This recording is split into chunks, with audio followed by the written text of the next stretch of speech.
এখানে ESP8266 module ব্যবহার করে ওয়াটার পাম্প অটো করা হয়েছে। দুটি 5 ভোল্ট রিলে ব্যবহার করা হয়েছে 220 ভোল্ট এসি ম্যাগনেটিক কন্ট্যাক্টরকে অন অফ করার জন্য। আর এটি হচ্ছে ESP8266 মাইক্রোকন্ট্রোলার মডিউল। আর এটি হচ্ছে 5 ভোল্ট রিলে মডিউল। এই 5 ভোল্ট রিলে মডিউল ব্যবহার করা হয়েছে এই যে ম্যাগনেটিক কন্ডাক্টর রয়েছে এটাকে কন্ট্রোল করার জন্য। আর এই ম্যাগনেটিক কন্ডাক্টর হচ্ছে 220 ভোল্ট এসি। আর দুইটি 5 ভোল্ট রিলে মডিউল চালানোর জন্য আমি ব্যবহার করেছি 5 ভোল্ট মোবাইল অ্যাডাপ্টার। এখানে এই মাইক্রোকন্ট্রোলার বোর্ড ব্যবহার করা হয়েছে শুধুমাত্র মোটরকে নির্দিষ্ট সময় অন এবং অফ করার জন্য, অথবা যদি নির্দিষ্ট সময়ের আগে ভরে যায় তাহলে যেন অফ হয়ে যেতে পারে।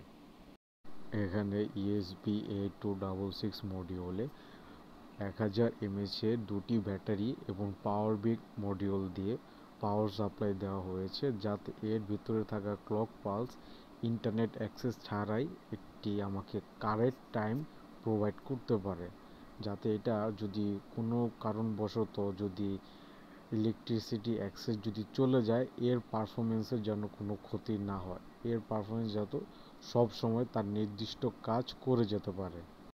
এখানে টোটাল দুইটি ফ্লোর সুইচ ব্যবহার করা হয়েছে।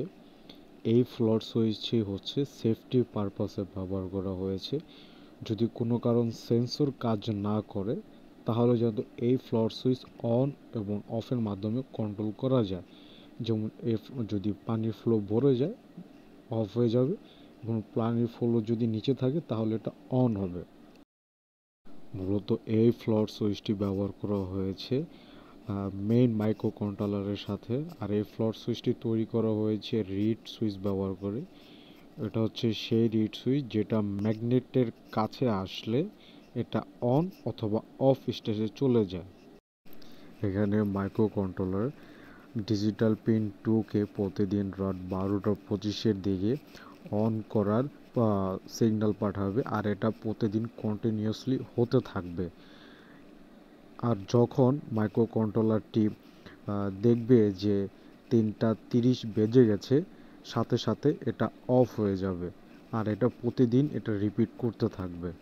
আর এর আগেই যদি যদি আমার ওয়াটার ফ্লো বা পানির ট্যাঙ্কিটি যদি ভরে যায় তাহলে এটা তার আগেই অফ হয়ে যাবে, এবং অফ হয়ে যাওয়ার পর পরবর্তী দিনে এটা অন হওয়ার জন্য প্রস্তুতি নেবে।